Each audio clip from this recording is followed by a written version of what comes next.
Yes, oo, para... Oo. Oo. Mahirap kasi magpabalik-balik ng So, we can pag-iisip. Can we start? Okay. Ay, actually, wala. Oo. Sa inyo lang, question and answer lang tayo. First question, Marisol Abdarman, GMA News. Mike, Mike. Yes, okay. Ngayon po yung last day of deliberation sa budget, although they're still hoping na magpapakita po kayo, if first come to worst na talagang mapako na po sa 733 million lang po ang ma-approve, what can the OVP do with that budget, ma'am?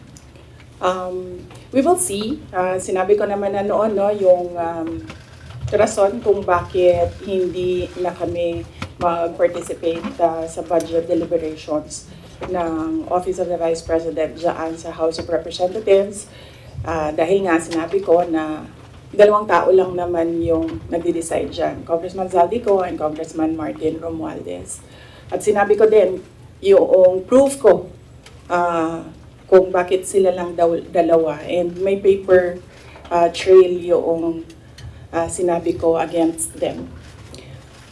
Sa 700 million, we will see kung ano yung maiwan, and then we will work around that budget of the Office of the Vice President. Pero definitely, tutuloy pa rin yung trabaho, anuman ang budget ng Office of the Vice President. But then again, ma'am, hindi pa naman po yung final kasi di ba, ma'am, meron pang sa Senate. So, hahabulin nyo ba, ma'am, sa Senate? Kayo ba ay magpapakita na doon during the deliberation? Yes, meron. Nag-aantay kami ng schedule galing sa Senate for the plenary budget hearing ng Office of the Vice President. So, a-attend kami dun. Pero wala na kaming expectation na mahabol pa yan. Kasi nga, sinabi ko doon sa interview ko, pagdating sa bicameral, kung nasaan nandun na yung dalawa, the Senate and the House of Representatives, wala ding nasusunod doon except si Zaldico at si Martin Romualdez. At ang example ko niyan ay yung attached na list, no, sa classrooms ng Department of Education, na kahit pa man tinanong ng mga senador, nandun pa rin siya sa final draft, and nandun pa rin siya sa General Appropriations Act. At ang isa pa doon na example ko sa inyo, na sila liglig naman ang nasusunod doon, yung kaguluhan nila at sagutan nila sa AKAP. Wala yung AKAP, di ba? Nakita na lang nila yung AKAP sa bike camp. At sinasabi ni Zaldico, hindi, pumirma ang mga senador eh. So, yun yung example ko na, yun yung proof ko na dalawang tao lang nasusunod dyan. Si Zaldico at si Martin Romualdez. But despite that, ma'am, sure na yung inyong attendance po sa Senate deliberation? Yes. Kahit alam mong if first come to worst, talagang yun ang makukuha ang budget ng OVP. Opo, oo. Sigurado yung attendance namin. In fact, kahapon, na-discuss namin dyan sa Chief Staff na opisina kung ano yung date para ma-block namin yung date ng plenary ng Senate. But apparently, wala pa daw mga schedule, so nag-aantay kami. Alright, ma'am, last po. Yung show cause order po na pinalabas po ng Committee ng Good Government sa ilang mga OVP officials po. Opo, nabanggit kanina noong nagmo-monitor ng hearing na meron ng show cause order yung ibang mga personnel ng Office of the Vice President. Sabit lang namin sa aming legal dito sa OVP, meron naman kaming legal division, and then we will ask our lead lawyer to come up with a legal opinion. Next, there's a follow-up question from Bea regarding the OVP budget. Hi ma'am, good afternoon po. Bea Peniza from Bomba Radio po. May I ask po ma'am, given the budget nga po na 700 million, napatak po tayo sa mga ganong digits, sa paglilibot nyo din po kasi sa mga lalawigan, ano po yung mga urgent matters or urgent concerns na napapansin nyo na kailangan talaga ng mga sambayan ng Pilipino, and paano nyo po ito mafu-fulfill given that budget po? Ang Office of the Vice President naman kasi, it's complementary yung mga projects namin sa iba't ibang departments ng gobyerno. meron kaming tally dito sa Office of the Vice President kung gaano kadami yung mga nag-a-access ng projects at ano yung mga projects na ina-access nila. Ang number one talaga dyan is medical and burial. Makikita niyo yan sa lahat ng mga bill sa hospital, laging kulang yung pambayad ng mga relatives ng pasyente. Yan ang number one. And then number two is financial assistance, yung mga hingi nila na augmentation sa kanilang pang-araw-araw. Minsan panggastos, minsan pangbayad sa kuryente, minsan pangbayad sa upa ng bahay, minsan naman humihingi sila kasi nagkukulang na yung pangbayad para sa paaralan, eskwelahan ng mga bata. So iba-iba yung rason nila, pero the same yung request nila, financial assistance. And ang sunod niyan is yung request, hindi lang ng mga taong bayan, but ng mga local government units or even mga barangay officials. Kapag merong disaster, humihingi sila ng tulong para sa pagkain, food and non-food supplies ng mga biktima ng calamity. So yun yung top 3 na lagi naming ma-encounter na hinihingi sa Office of the Vice President. In fact, hindi lang yan sa OVP kasi nung mayor ako, halos the same yung requests ng mga tao. So for the final question ko po, ma'am, punta naman po tayo sa Office of the Vice President po na personals po. So dun po sa budget na po na yun, paano po kaya, hindi po ba mabibitin yung mga personals niyo po pagdating po sa kanilang mga sahod or mga income po nila? Hindi naman po ba sila mabibitin given that budget po? Or may mga benefits pa po ba rin silang matatanggap with that budget? Yun po, ma'am.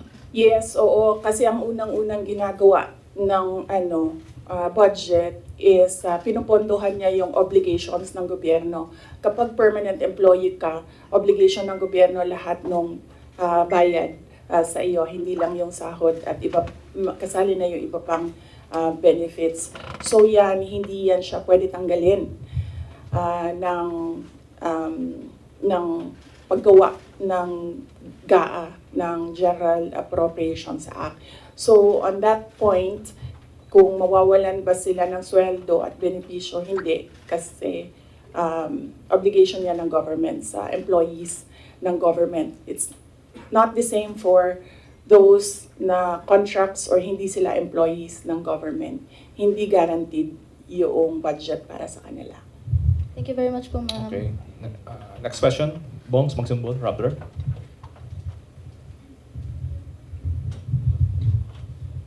Good afternoon, VP. Yes. VP, as we're speaking right now po, merong ongoing House probe. Actually, minutes ago, former Undersecretary Gloria Mercado says you gave her envelopes containing 50,000 each from February to September 2023 when she was with HOPE or the Health Orchestrate Positive Learning, a DepEd project. She believes it could be to influence her decision as HOPE. Your response po? Dapat siguro kung mag-akusa siya ng ganyan, dapat may papel siya. Tulad ng ako, pag inaakusahan ako, pag sumasagot ako, binibigay ko yung papel.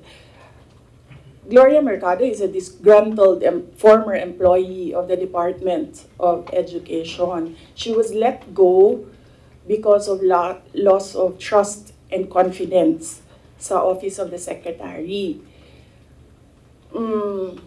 Una niyang ginawa, well, hindi ko alam kung anong nauna, pero naka-strike 2 siya sa akin. Ang una niyang ginawa, nag-solicit siya ng 16 million pesos sa isang kumpanya on paper using my name without any authorization from the Department of Education. Bibigay ni JC sa inyo mamaya yung papel. Kalagay doon. Pangalawa, noong nag-school visit ako sa Cebu, merong lumapit sa akin na teacher. Sabi niya sa akin, Inday Sara, masakit sa loob namin na mga teachers kami na nasa field. Tapos merong humahawak ng teacher items na wala dito sa aming probinsya o wala dito sa aming region.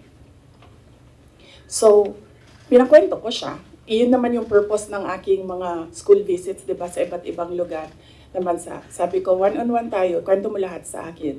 Ano. And then it turned out, ang HR mismo ng Department of Education, our undersecretary, took a teacher item from Region 7, nilagay niya sa central office for a non-teaching task. Ginawa niyang executive assistant niya. Ang apelido nun, Villar. Meron niyang paper trail.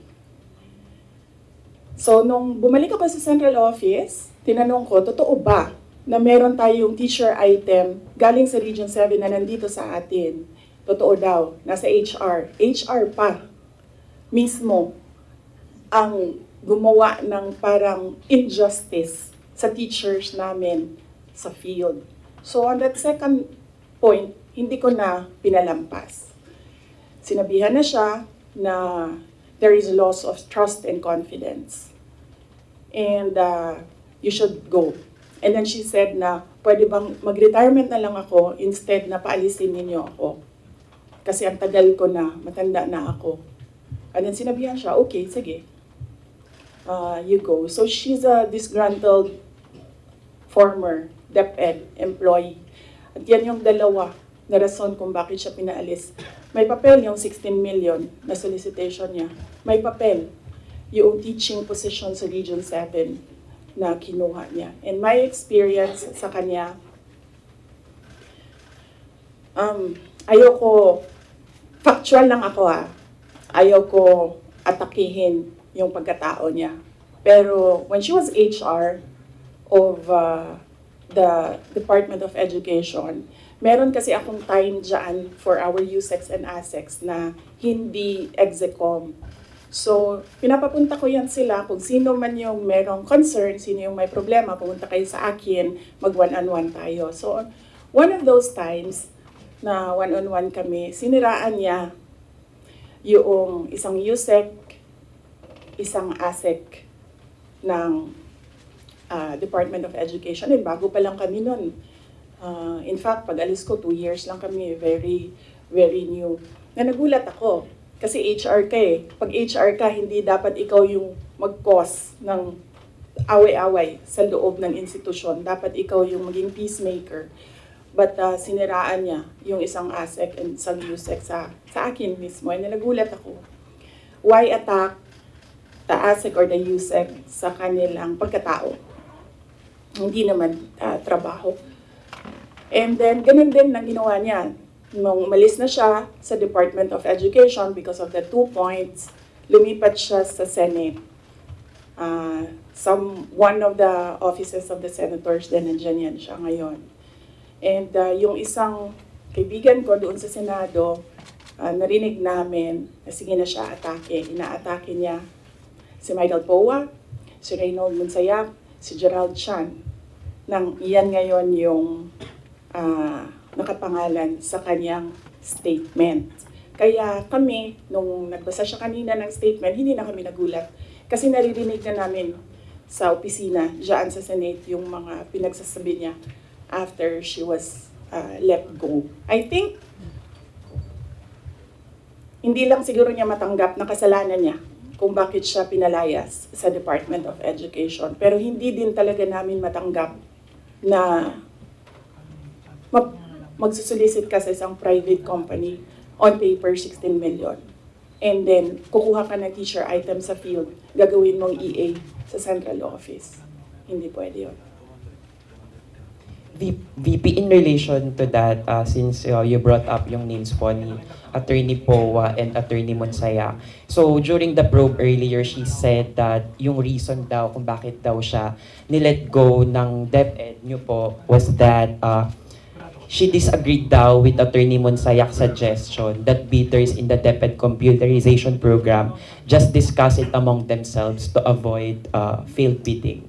Ngayon ko lang narinig yan. Sa kanya ko lang narinig yan. Pero ako ang nagsasabi, kasi I was the one who fired her out of the Department of Education. Yung dalawang rason na yon, ang rason kung bakit siya pinaalis sa Department of Education. And as I said, may papel yon. Ibibigay namin sa inyo ang papel. Ang HR record ni Villar, nasa Department of Education din. In fact, hanggang ngayon si Villar nasa region. Kasi sinabihan niya yung region bago siya umalis na ilagay yan sa region, wag yan sa teaching position. Pero that person is holding a teaching position. Any more questions regarding the HOR probe? MC, Philippine Daily Inquirer. Hi ma'am, good afternoon. Regarding din sa probe, kasi apparently parang there was a response from some of the congressmen about, yun sa, dahil wala nga po kayo ngayon doon, won't you ever attend the House probe, diba? Parang, is there a chance that you might still appear there or at least, kumbaga parang, have any other responses, in responses na sinasabi nga nila na hindi raw po kayo umaattend doon sa mga ongoing na inquiry ngayon relating to the alleged anomalies during your time sa DepEd. Opo. Nasabi na po namin doon sa opening statement ko kung ano yung sa tingin ko ginagawa ng House of Representatives. And lahat naman sa mga sinabi ko, meron kaming basihan. At sinabi ko doon na what they're trying to do is they're trying to make a case for impeachment. Kasi last year pa yan nila gusto talagang gawin. They're trying to make a case for impeachment. Dahil wala silang ebidensya, ang ginagawa nila, nag-fishing sila dito sa mga tanong sa loob. Kung maririnig nyo, di ba mali? Di ba mali? Ginagano nila yung sumasagot na COA resource person. And of course, ano lang ba ang rank and file? Siyempre, congressman yung kaharap mo. Di sasabihin mo, oo po, may mali. When in fact, ilang beses na kami sumagot, we are fully cooperating with the audit process and we are answering and filing our comments in all the cases before the Supreme Court. In fact, kung mag-file pa sila ng kaso pa, sasagutin namin yan sa korte. Pero hindi doon. Kasi kung gusto nila mag-impeach, huwag nila kunin sa akin sa mga bias na tanong nila sa akin ang gagawin nilang impeachment. Kanina, sa tanong mo kung a-attend pa ba ako, we take it one hearing at a time. So, when we receive an invitation, we study, una-una, pinapadala siya sa legal, pinag-aaralan namin, dinidiscuss namin dito sa opisina with the personnel. And then, tinatanong namin yung mga personnel. Like in the case of this invitation, nakapangalan na sila doon and hindi na pwede ang authorized representatives. So we sit down with them and we ask them, ano ba ang gusto mong gawin? So depende sa sagot, yun ang sinusuportahan namin. Ako as head of the agency, sinusuportahan ko kung ano yung gusto. Right now, walang gustong pumunta doon sa kanila. Kasi ang concern ng lahat is yung pamilya nila. Sa kanila daw sarili, walang problema because they are government employees. So, makakasagot sila. Ang hindi daw nila makontrol is yung paninira sa pamilya nila. At yun ang concern ng lahat ng employees ng dito ng Office of the Vice President. And sabi din ng legal namin, there are valid legal points or legal questions sa nangyayari na hearing, which is the contempt of the letter to Congressman Joel Chua kaninang umaga. Unang-una doon, yung privileged speech mismo ni Congressman Valeriano nagsabi ng unverified claims. So paano ka maggagawa ng hearing based on unverified claims? Hanapin mo muna yung mali. Tapos ka mag-hearing. Hindi yung doon mo hanapin yung mali sa hearing. Pangalawa, ito yung punto ko nung last akong pumunta sa kanila. Nakalagay sa batas, nakalagay sa constitution natin. Inquiry in aid of legislation. Hindi siya gumamit ng investigation. Sabi niya doon, persons, the right of persons shall be respected. Hindi siya nagsabi ng witnesses. Pero pagdating mo sa rules sa loob ng House of Representatives, rules nila in aid of legislation, ginagamit na nila interchangeably. Inquiry and investigation, persons and witnesses.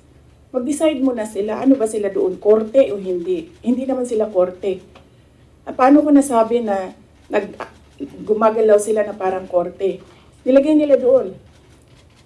The rules of court are supplementary to these rules. So, ibig sabihin, gumagamit na sila ng rules of court. Ang ginagawa nila doon na is an investigation that is akin to the judicial process na ginagawa ng NBI, na ginagawa ng DOJ, na ginagawa ng mga piskal. At ang isa pang punto namin doon sa sulat ay, ano yung pangatlo? Kalimutan ko na. Pahingi tubig, sir.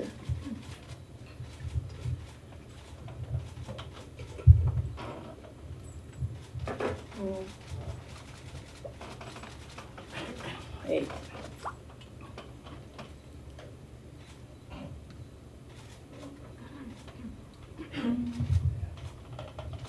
Napagod ako sa kakasulat nito kagabi. Ano oras ito? Pinadala ko. 12:35 a.m.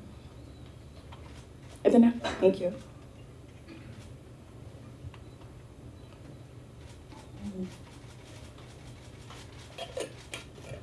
Yeah. Ito yung isang punto ko dyan. Nakalagay doon sa Constitution. The rights of persons appearing therein or affected thereby shall be respected. Nakalagay doon. So, ibig sabihin, dahil in aid of legislation lang ito, at hindi naman ito prosecution or investigation, ibig sabihin, pwede humindi ang tao. Diba? Kasi, ayoko sumali sa pag-craft ng legislation nyo, bakit nyo ako pipilitin? Di maghanap kayo ng ibang resource person. Ang dami namang previous vice presidents dyan. Napakalapit ni former President Gloria Arroyo sa kanila. Yun ang tawagin nila, gawin nilang resource person kung meron talaga silang batas na ginagawa about sa Office of the Vice President. And then ang huli noon is sub judice. Ang daming questions nila na kaparte ng 3 cases na final sa Supreme Court na dapat hindi pinag-uusapan sa labas ng korte.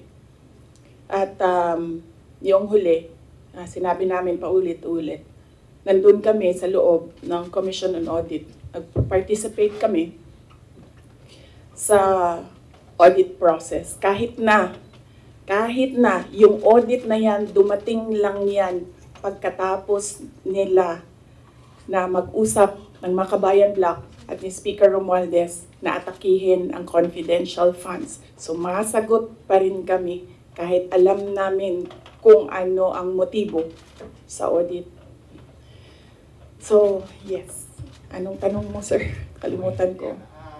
Yun lang po. Next. Out of security concern na lang ng ibang OVP officials and employees kung bakit na rin hindi you prefer not to go to the inquiry sa House? Security, physical security nila, personal wala naman kaming problema sa security. Wala akong narinig na gano'n, na comment galing sa kanila. Lahat nagko-comment na maawa sila sa mga anak nila. Okay, so out of family. Next question, Red Mendoza, Manila Times. Good afternoon po, Ma'am. Red Mendoza po from the Manila Times. Ma'am, si Congressman Jill Bongalon of the Ako Bicol Party List said na kung hindi naman daw po kayo interested sa trabahong ito, mag-resign na lang daw po kayo. Sabi din po ni Kong David Suarez, Deputy Speaker David Suarez, na most of the congressmen felt na the Vice President, kayo daw po, with all due respect, ma'am, sabi po, mag-resign na lang daw po kayo kasi parang hindi kayo interested sa trabaho, ma'am. Ano po ang inyong masasabi dito sa sinabi ng quote-unquote young guns of the Congress? Oo. Actually, kung mapapansin nyo, hindi ako nakikipag-usap sa kanila. Nakikipag-usap lang ako kay Zaldico at kay Martin Romualdez. Pero pagbibigyan kita, Red? Yes po. Yes, pagbibigyan kita. Gusto nila mag-impeachment, diba? So apparently, pakiramdam ko at sa tingin ko sa mga nangyayari, wala silang kaso for impeachment. Kaya sila nandyan. Kaya sila sige hanap ng kung anong gagamitin nila. Ngayon, ang track ni Franz Castro, ni Trillanes, is impeachment. Gumawa sila ng isa pang track na resignation. Parang papalabas nila, impeach ka namin for wrongdoing, whatever. And then, itong isang grupo na ito, umalis ka dyan. Kasi kapag hindi ka umalis, kapit tuko ka. Pero, hindi naman kasi ako sasagot sa young guns. Dahil, kailangan ko sumagot sa 32 million na bumoto sa akin. Hindi sa isa or dalawa na tao. Kaya hindi ako aalis dito. Dahil nilagay ako ng mga tao dito believing that I will work for the country. And that is what we did. We worked. Follow-up lang po, ma'am. Kasi pakiramdam daw po nila, ma'am, meron daw po mga section ng 32 million ang nawalan na po ng tiwala sa inyo. And specifically po, from the Marcos loyalists who voted you po with the tandem of your ex-friend, President Bongbong Marcos. Ano pong inyong pakiramdam po, ma'am, na parang yung iba po sinasabi ay quote-unquote nabudol dahil sa inyong tandem, ma'am? Hindi ko nasasagutin yan. That needs a sit down. Next. Next question. Miss Giselle. Online. GMA News Online. Good afternoon, ma'am. Regarding your Calaguas trip po, ma'am, can you give any clarification regarding this? Kasi may mga nagsasabi daw po na during or before no House plenary deliberations, nag-beach trip daw po kayo. Doon ako sa Calaguas. Isasagot ko nga sana yun doon sa isang question, no? I visited island barangays and kung tatanungin niyo ako, ano yung problema? Unang-una, ganun pa rin, access to medical care. Dahil island barangays sila, usually pag nagkakasakit daw yung mga tao doon, hindi na nagpapagamot. Doon na lang din sila namamatay. Then pangalawa, internet access. Kuryente, wala silang kuryente doon, generator ang gamit nila. Pag walang capacity para gumasto sa gasolina, wala talagang kuryente doon sa gabi. At pangatlo, yung malinis na potable water. Kasi kumukuha lang sila doon sa tiningnan namin. Kumukuha lang sila doon sa parang tubod gani. Spring. Spring. So, yes. I think, nabasa ko naman yung report ng Philippine National Police. Accurate naman, tama yun lahat. Ang report nila. 6:32, was it, na umalis ako doon sa Calaguas. Nung Monday po, ma'am. Ng Monday, yes. 6:32 ng Monday, umalis ako doon. Ang budget hearing started 10 a.m. So tama din ako. Walang budget hearing na nangyayari at 6:32 a.m. Walang congressman magigising ng 6:32 a.m. para magtrabaho.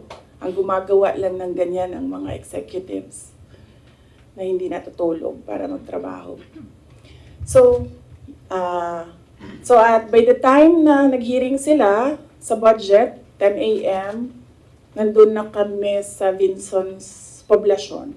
Umiikot na kami doon sa iba't iba nilang landmarks sa Vinson's. I'm happy na dahil sa aking pagbisita doon ay na-highlight ang Calaguas Islands. They need more visitors there kasi karamihan sa kanila they depend on tourism na nangyayari lang kapag summer. Kasi medyo malayo yung boat ride, tsaka Shopee, yung balod nila. Ano sa'yo? Maalon. Maalon. Yes. Next question, Mr. Jason Rubico, SMNI. Other topic? Any other follow-up questions? Sa Bicol, tapusin muna natin yung Bicol. Can you tell us more about your meeting with former Vice President Lenny po? I do not have permission from Vice President Lenny to talk about what we talked about. Pero ito lang yung gusto ko sabihin din sa mga tao. Hindi ba dahil kasi hindi alam ng mga tao or walang picture na lumalabas ay hindi ko ginagawa.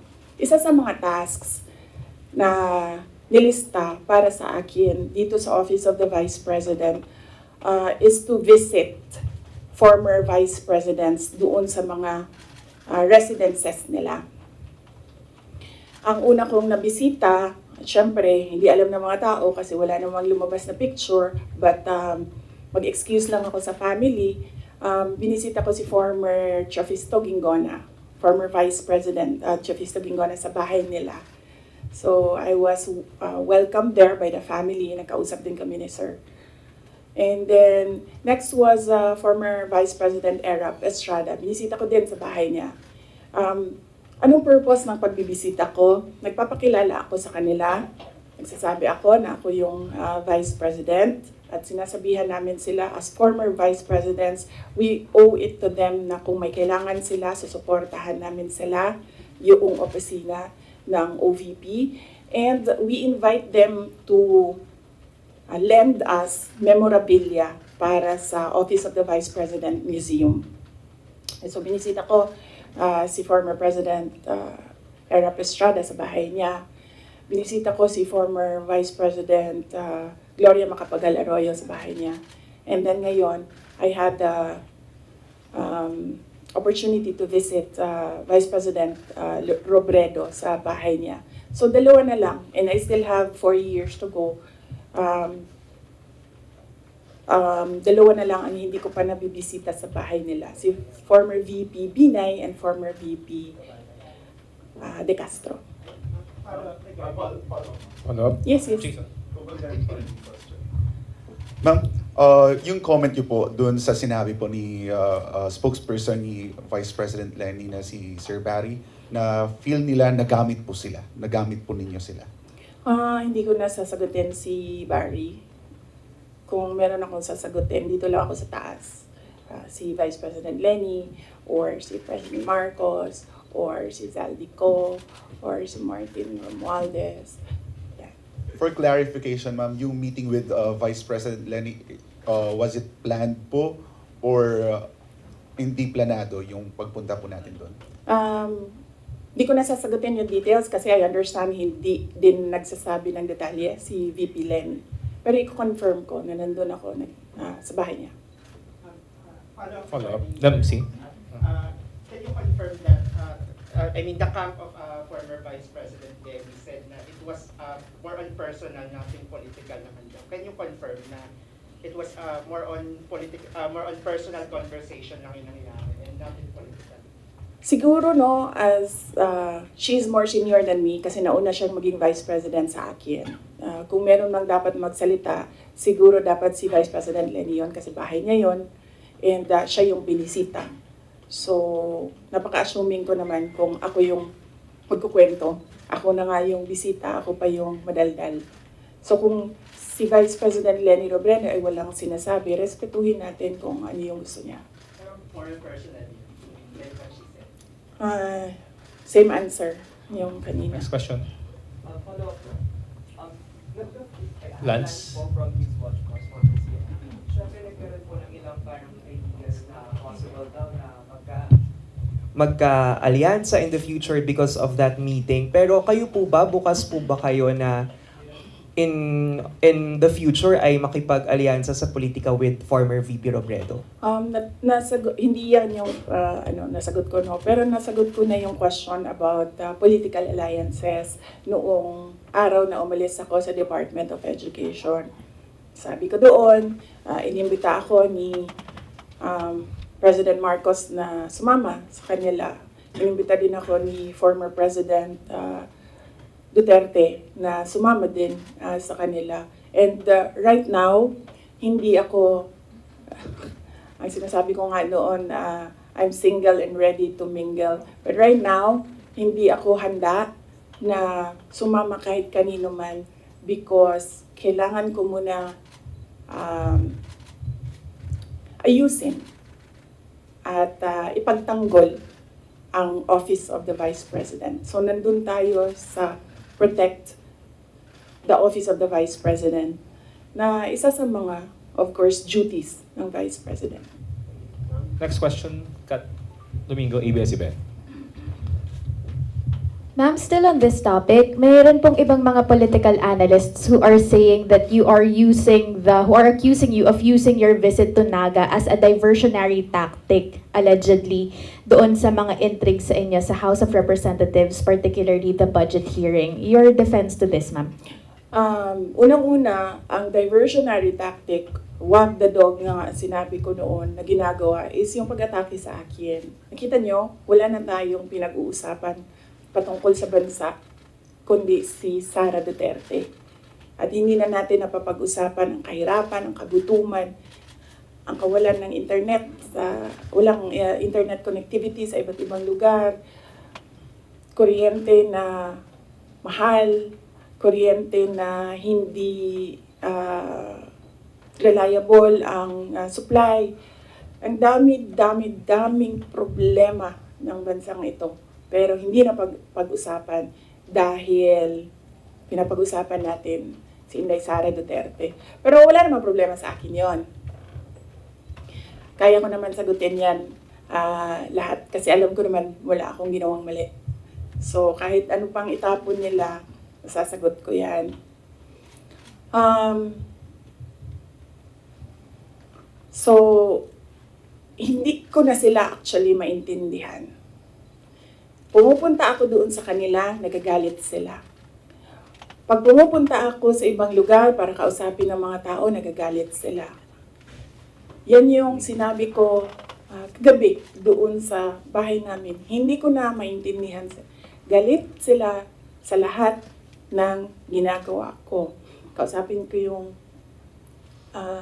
multisectoral groups, nagagalit sila, diversionary tactic. Hindi ko naman inimbento yung fiesta ng Peña Francia doon.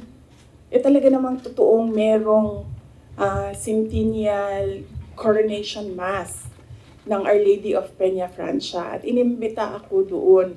Sinabi ng kaibigan ko, gusto niyo bang, because this is a milestone, it is historical, gusto mo bang sumali sa misa para alam mo kung anong ginagawa ng mga locals at paano ano yung klase, yung devotion ng mga tao sa ina.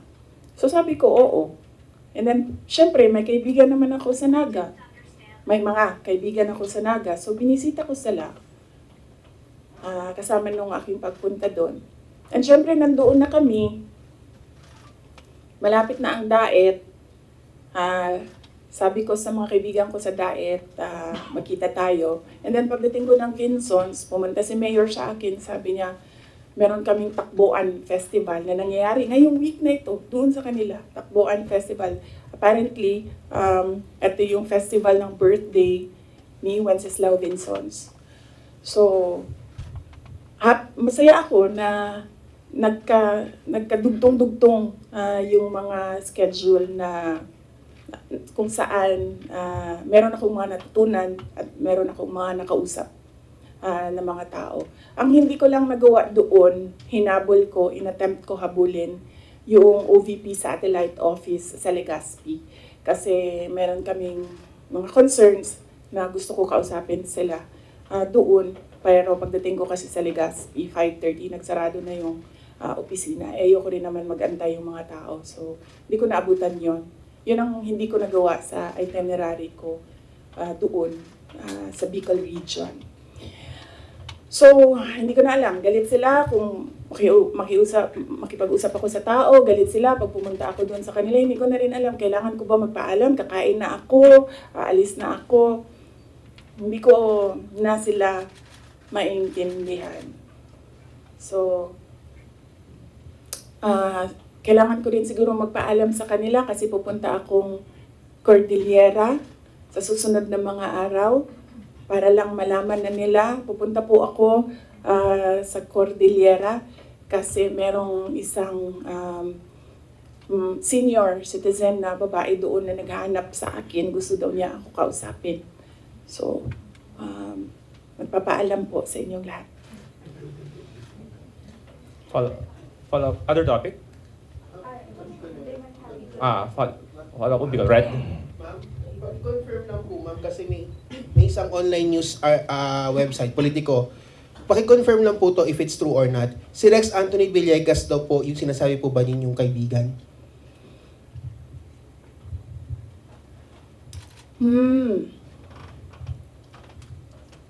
Hindi ko alam kung nagsalita si Asek Villegas.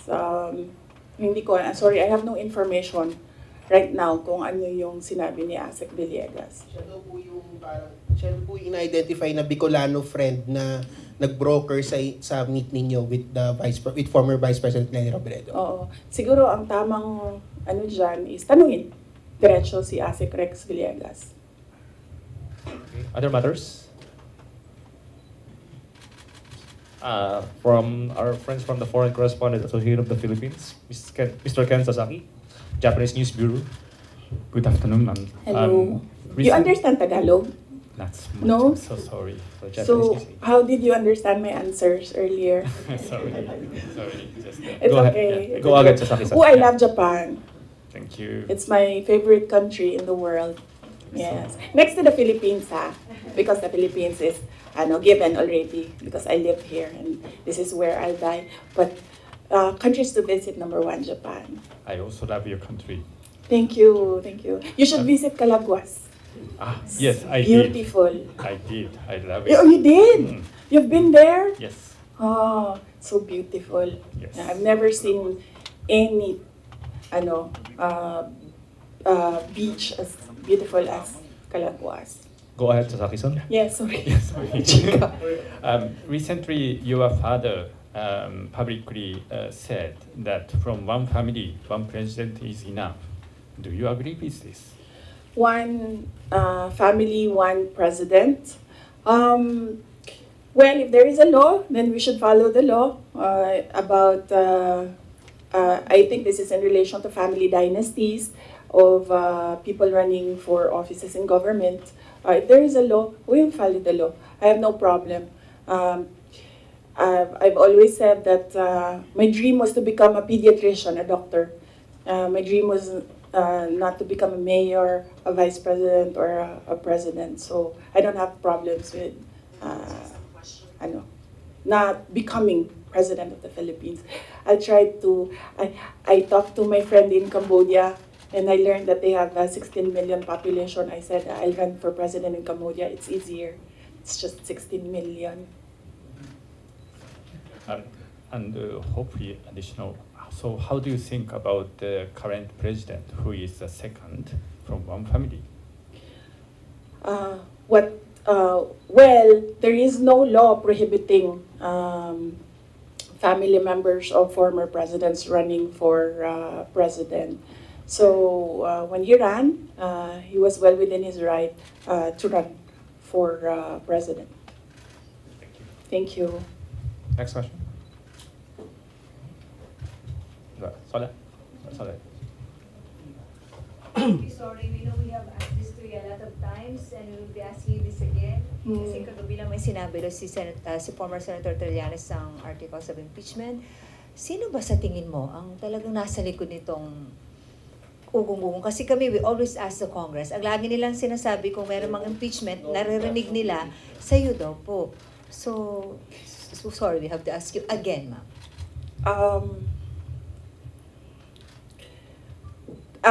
Kinote ko naman na si Representative Castro, di ba? Sa kanya nagsimula yan.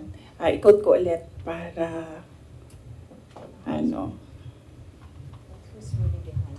Meron akong mga notes ng quotes dito eh.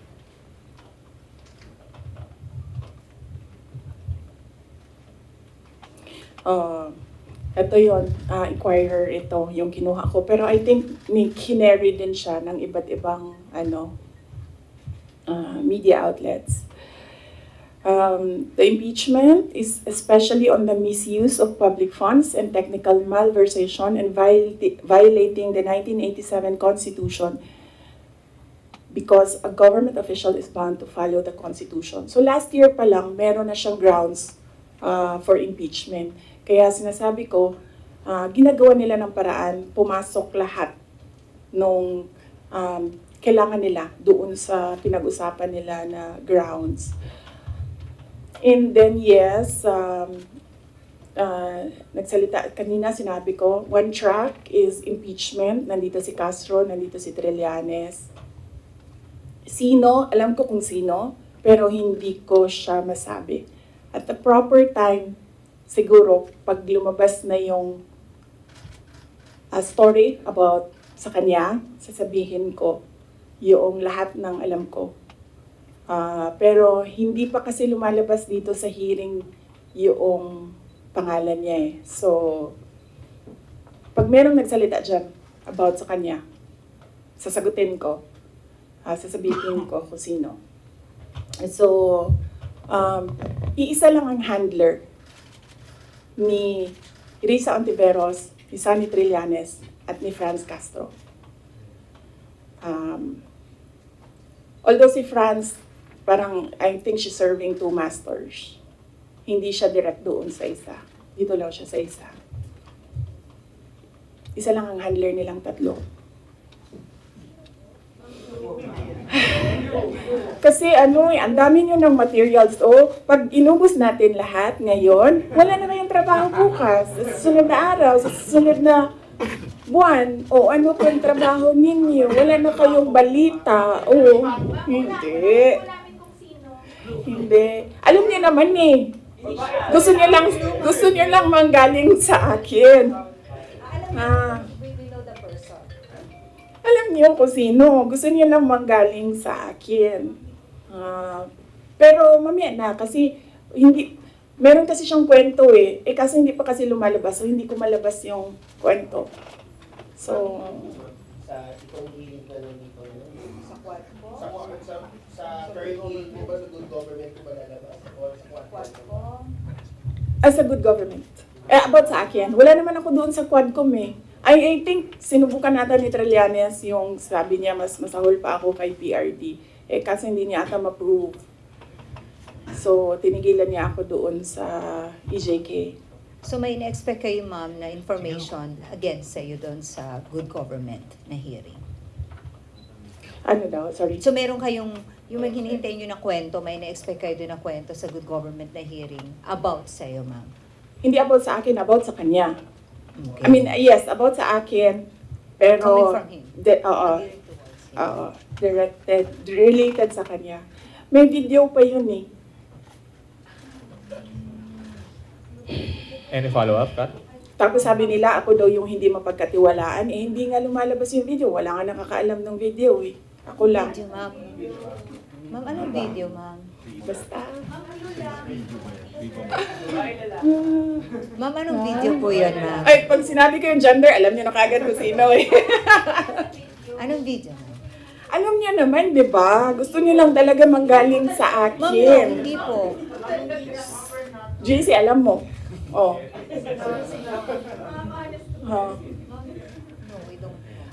Antayin natin. Mahaba kasi yung kwento sa kanya. Tapos pag kinento ko yung parte lang ng question na yan, sayang naman yung ibang chismis. Hindi chismis yun kasi ako yung ako yung may alam. Hindi. Iba pa. Iba pa. Yeah. Hindi ito yung pulveron. Hindi din. Oo. Wala na bang question? Ano na ito? Fishing na ito. Fishing. Ma'am, yung topic na lang ng video about saan lang po. Next question na. Maraming salamat. Next question, Jason. Ma'am, so sa tingin mo ba, VP, Instead yung sinasabi nilang, sorry JC, sorry. Sorry Your Honor, dapat hindi ko ma-recognize. So ang sinasabi mo, VP, imbes yung sinasabi nilang you're making diversionary tactics, ikaw yung nagiging diversionary Ako yun. tactics nila. Ako yun. Kasi, tingnan nyo, Sa totoong problema. ako mayor ako ng 3 terms. Noong simula ng term, pinag-uusapan na kaagad namin ng council yan. Ano ba ang landmark legislation ninyo for these 3 years? Nakikita nyo ba na meron silang landmark legislation? Wala. Inuubos nila yung oras ng mga tao. Kita niyo yung mga tao sa DepEd, wala na nagawang trabaho yun. So, kakaupo nila doon. Inuubos nila yung pera ng taong bayan diyan sa mga hearings nila going after me. And wala silang pake kasi ang gagawin lang nila is magbigay ng pera kung saan-saan.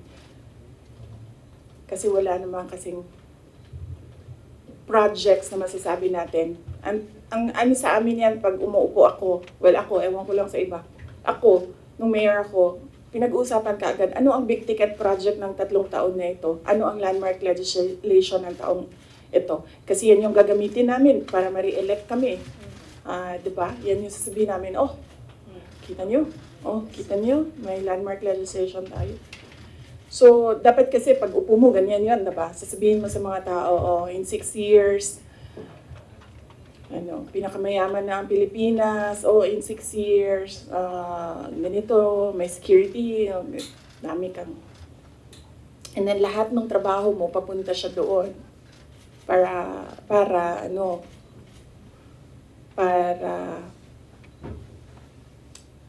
pag alis mo, nakikita ng mga tao yung trabaho for the past 6 years. So, Follow up. Other matters. oo, okay lang kasi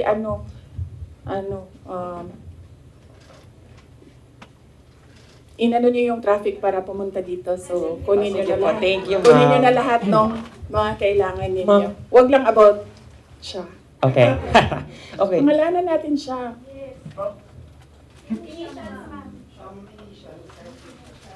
Ano bang...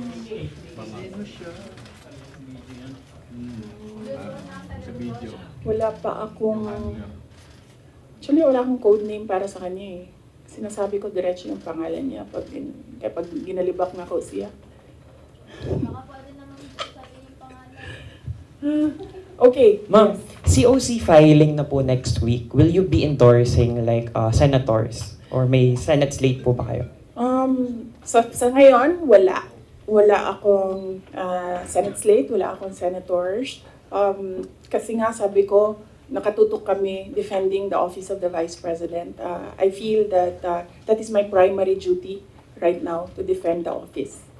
So, nakatutok lahat ng effort ko doon. Pero, we'll see. Malayo pa naman kasi yung kampanya. Sa February pa siya magsisimula. So, tingnan natin, baka pagdating noong February, medyo maluwang na and pwede na mangampanya. Mrs. Chair. Last. Pwede ba? Sorry, when you agreed to run with President Marcos in 2022, did you ever imagine yourself being at the center of controversies and even impeachment rumors less than halfway into your term? Kasali yan sa sit down. Next na yan. Yes, ma'am. Mrs. Chair, follow up. Sorry. Last time. Ma'am, you previously said po na 3 Dutertes will be running for the Senate. Magtutuloy po ba kaya ito? Naku, hindi ko alam. Basta naririnig ko lang siya sa mga grupo nila, mga tao na nakapalibot sa kanila na tatakbo daw, naghahanda, tumakbo. Hindi ko lang alam kung sasabay-sabay silang tatlo. Pero if ever, ma'am, you'll be supporting them po? Yes, of course. Nandito ako para sa kanila. In fact, nagtanong na ako sa kapatid ko sa slate. doon sa Davao City, pati yung mga konsehal, tinanong ko sila. Sabi ko, meron ba akong matutulong sa inyo? And then they all said na, wag ka nang tumulong dito, kami nang bahala. Naiintindihan namin na mas marami kang problema kaysa sa amin doon, dito sa Davao City. So, okay lang sa amin. Okay lang kami. Yan yung sagot nila doon. Sorry, ma'am. PDP has allied with 3 parties. Ang HNP po ba ready to ally with the PDP?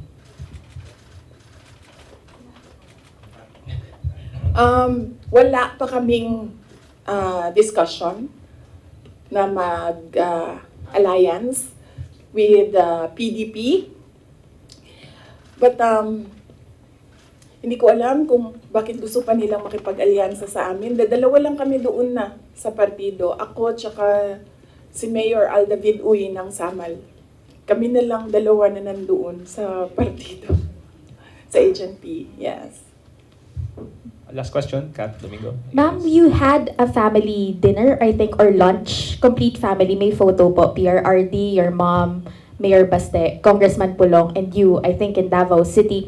What was discussed there politically? Ano rin po yung advice sa inyo ni PRRD when it comes to defending the office of the Vice President right now? And thirdly, meron po bang mga humihingi ng endorsement nyo for the 2025 midterm elections? Okay. Meron bang humingi ng endorsement? Wala naman for the 2025 midterm elections. Ano ang advice ni PRD in defending? PRD, talaga, iniisip nyo, magbibigay ng advice yun. Yan, sasabihin lang nun, sapakin mo na yan, subukin mo na yan, sunugin mo na yan. Ganun. PRD is a jarhead, no? Alam naman natin lahat yan. So, kung pupunta kay PRD, ang ma-expect mo doon ay galit, sigaw, at volcano eruption, ganyan. Oo, ganyan. So wala siyang advice defending the office of the Vice President. Ano pa ba yun? Nag-discuss ba kami ng political? Wala kasi matagal yung discussion about family. Nag-rundown kasi sila isa-isa sa apo, yung mag-asawa or mag-ex. Sorry sa mga girlfriends. Nag-rundown sila sa mga apo. So, inisa-isa nila from the eldest apo, anong nangyayari, anong ginagawa, and then sunod na apo. So, lahat ng parent sumasagot. Like, PZD answered para sa mga anak niya, and then Baste answered para sa mga anak niya, and then ako ay answered para sa mga anak ko. So, yun yung nangyari. So, medyo mahaba yung discussion kasi marami silang tanong regarding sa mga apo nila. ICC investigation ng hindi na-release dun sa family. Ay nako, si PRD, pag sinabihan mo ICC, sasabihin niya sa'yo, babarilin ko sila lahat. So yeah, no, wala. There's no talking to PRD. Pero si PRD mo, parang sinasabi ko, nangis ako yung mga apo. Kasi mo siya is tapos. Oh yes, oo. Ang lagi lang kasi nasa kanya is yung mga anak ni Baste, ni Mayor Baste. Yung mga anak namin ni PZD, wala kasi sa Davao, so hindi nakikita. Nakikita lang niya pag break, at saka yung mga ganyan, pag merong occasions, like Christmas, birthdays. So he's still parang nasa puso pa rin ba? Yung mga apo niya. I think mas nasa puso niya yung mga apo niya kaysa sa mga anak niya. Okay? Are you guys satisfied?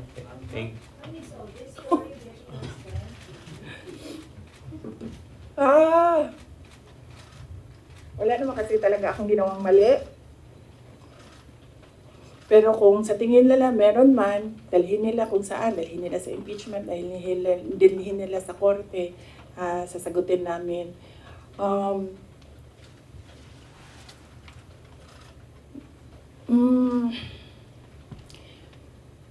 Yun.